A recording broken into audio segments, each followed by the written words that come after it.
Welcome back to the Deep Dive. Today, we're heading deep into the forests of Aurelia, Ontario. We're going to unpack the lives of three really incredible and, frankly, misunderstood creatures. That's right. We're talking about snakes and salamanders, animals that a lot of people might, shy away from. But they have some of the most surprising biology and defense strategies out there. And our mission today is pretty simple. Yeah. We want to give you a shortcut to being well-informed about the wildlife right in this region. We're looking at their unique biology, their defenses, and this is the big one, the gap between how dangerous people think they are versus the reality. Exactly. It's all about perception versus reality. Okay, let's unpack this. Before we even get to the specific animals, let's start with a sensory fact, a feeling. If I asked you to imagine touching a snake, what's the first texture that comes to your mind? Oh, for most people, it's one word. Slimy. Slimy, right? Wet, maybe even sticky. And that is probably the single biggest myth we need to just get rid of right now. It's not true. Not even close. Everyone who actually handles them describes the feeling as incredibly smooth, almost like a polished stone, and surprisingly dry. Huh. So that whole idea is just wrong from the start. Completely. And realizing that, that your basic assumption is wrong, that's really the first step to appreciating just how sophisticated these animals are. That's fascinating.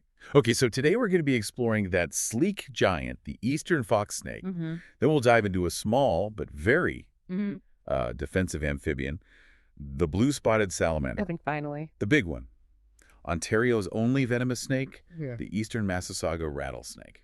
And I think if you can just, for a moment, move past that ingrained fear and just look at the mechanics of these animals, you realize their reputations are so wildly different from their actual lives. It's all about biomechanics and defense. Let's start with the largest of the group then, the eastern fox snake. This is a genuinely impressive animal. It is. It's potentially the second largest snake in all of Ontario. We're talking about individuals that can get close to 2 meters long. Wow. And they are true locals. Right. Endemic to this area. Absolutely. They love forested areas, especially near big water sources like lakes and marshes, the kind of habitat you see all around Aurelia. So they're big, but what's their temperament? Generally shy and completely non-venomous. Okay, here's where it gets really interesting. Let's connect back to that texture you mentioned, that smooth feeling. Yes. The function of their scales is... Yes. It's not what you'd think. Right. It's not just smooth for the sake of being smooth. The scales are these incredibly complex structures. When you run your hand over them, they feel polished, sure. But the magic is in the edges. The edges. The edges of the scales provide this microscopic grip. It allows them to hook onto tree bark, rough ground, you name it. So wait, they're gripping with the edge of the scale. With the very edge, yeah. But when they tighten their muscles, they pull the scales flat, and the surface becomes almost frictionless. Exactly. So they can glide. It's a dual-purpose tool. Grip when you need it, glide when you don't. That is a genius design for moving through a forest. And it explains their behavior perfectly. They are expert climbers. I mean, truly expert. So not just slithering on the ground. No. They use that incredibly muscular body to hoist themselves straight up tree branches. They're often chasing birds or going after eggs in a nest. It's like watching a tightly coiled rope of muscle just ascend. And there's this hidden detail, too. If you happen to see one in the sun... Oh, it's beautiful. The scales on their underbelly, their ventral scales, they iridesce. Mm-hmm. They shimmer. It catches the light and looks almost like an oil slick or a tiny moving rainbow. Just stunning. But all that beauty, it kind of contrasts with a pretty harsh reality for them, doesn't it, in terms of conservation? It does, a very harsh reality. In Ontario, they're split into two distinct populations. You have the Carolinian population. And that one is listed as endangered. Endangered, yes. Well, yeah. And then there's the Georgian Bay population, which is officially threatened. Why, for a harmless snake, why are the classifications so severe? It's a terrible combination of things. First, you have the usual suspect, habitat encroachment. Right. But then there's something more tragic. It's a case of mistaken identity. They look like something else. They look just similar enough to the venomous Massasauga rattlesnake that when people see one, they often panic. And he persecuted. They do. It leads to so many unnecessary deaths and a huge decline in their numbers simply because of human fear. A case of looking guilty by association. So that structural similarity becomes an existential risk. Wow. Okay, we started with the dry, smooth mechanics of the snake. Now let's shift gears completely. We're going to a world where moisture isn't just a preference, it's It's an absolute necessity. A totally different world. Let's talk about the Blue Spotted Salamander. It's one of about, what, 12 salamander species in Ontario? There's right. And this little amphibian is a master of its own tiny universe. It needs dark, moist, constantly damp woods. They spend most of their lives hidden away under logs or deep in the leaf litter, almost always near water. And they need that humidity, right? They breathe through their skin. They do, and they absorb water through it. Their skin is incredibly thin and permeable, so that dampness it's everything. It's their life support system. And what are they doing down there, hidden in the dark? They're actually crucial little players in the health of the forest floor. They come out mostly at night or when it's raining heavily, and they hunt insects, slugs, worms. They're constantly cycling nutrients. So the cornerstone of that whole ecosystem. A tiny, hidden cornerstone. All right, let's talk defense.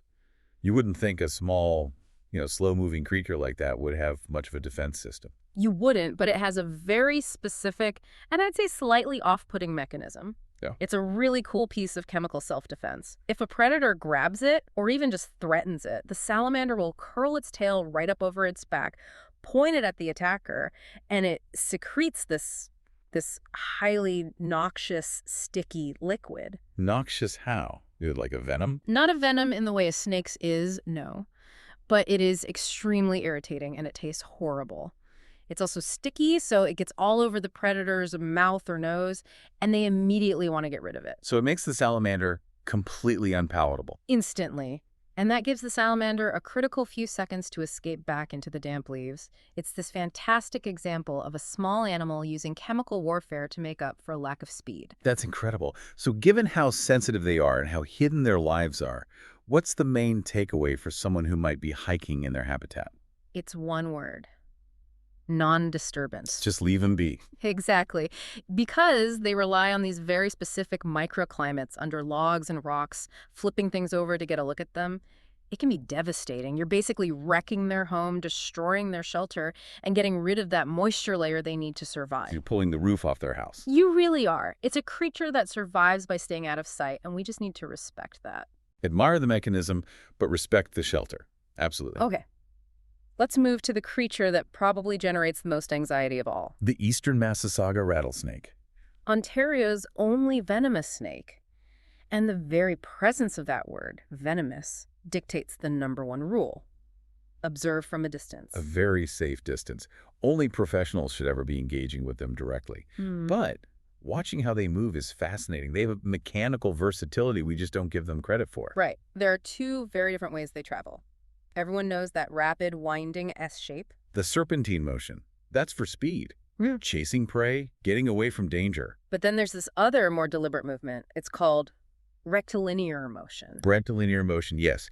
This is when the snake crawls forward in an almost perfectly straight line. How does it even do that? It uses tiny movements of its belly scales and muscles, just pushing against the ground. It's slow, it's cautious. You see it when they're carefully approaching an area or when they sense danger. It's a true display of pure muscle control. I can't even imagine the energy it must take to move that much mass in a straight line like that. Yeah.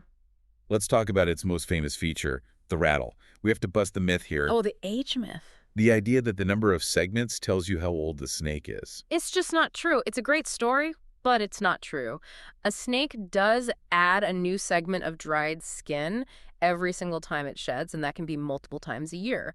But those segments are fragile. They're just dried keratin. They break off. They get worn down. They get ripped off in the underbrush.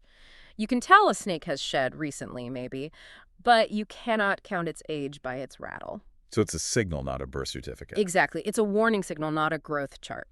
And if you were to see one from that safe distance, what's the key visual identifier for the eastern Massasauga specifically? The belly. If you can get a glimpse, it has this very distinct, beautiful, dark black belly. That's really the key difference from some of the western species, which are much lighter underneath. Okay, so despite all the instinctive fear that comes with the word rattlesnake, let's talk statistics. How dangerous is this snake, really, to people in Ontario? The statistical reality is it's a near zero threat. Near zero.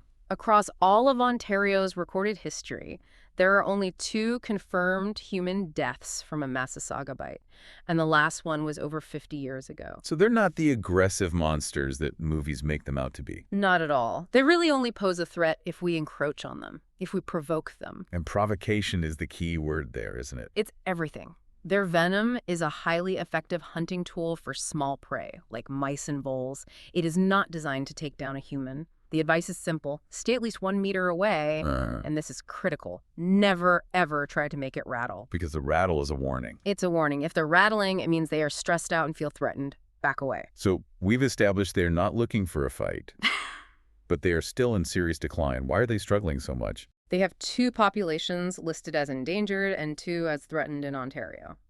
The decline it's multifaceted. Habitat loss is a constant pressure. Of course. Roadside deaths are tragically common because our roads cut right through the habitats they need to move between.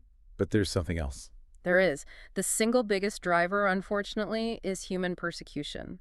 They're reviled just for being venomous, killed out of fear, often preemptively.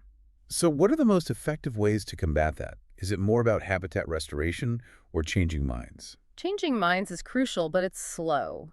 On the ground, the efforts focus on creating safe corridors, building special tunnels under roads so they can cross safely, or putting up fences to keep them out of high traffic areas, but the long-term goal has to be changing that human perception, shifting the view from monster to peaceful creature that's essential for the ecosystem. So what does this all mean? We took this deep dive into some of Ontario's hidden biodiversity. We learned the fox snake's smooth skin is actually this sophisticated tool for climbing. A biomechanical wonder. We learned the little blue spotted salamander protects itself with a nasty chemical defense, which means we have to respect its home. And we learned that the eastern Massasauga rattlesnake, Ontario's most feared snake, is almost no threat to us, but is struggling desperately against our fear. And knowing all that, you can hopefully move past some of those common, outdated fears.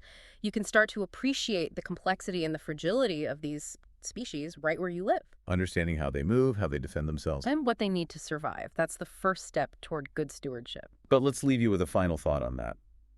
Building on this idea of fear versus knowledge. We talked about how the Massasauga's most famous feature, the rattle, is a clear warning signal. It's meant to prevent a conflict. Right. Stay away. Exactly, but it's often ignored or even provoked because we react with fear instead of understanding.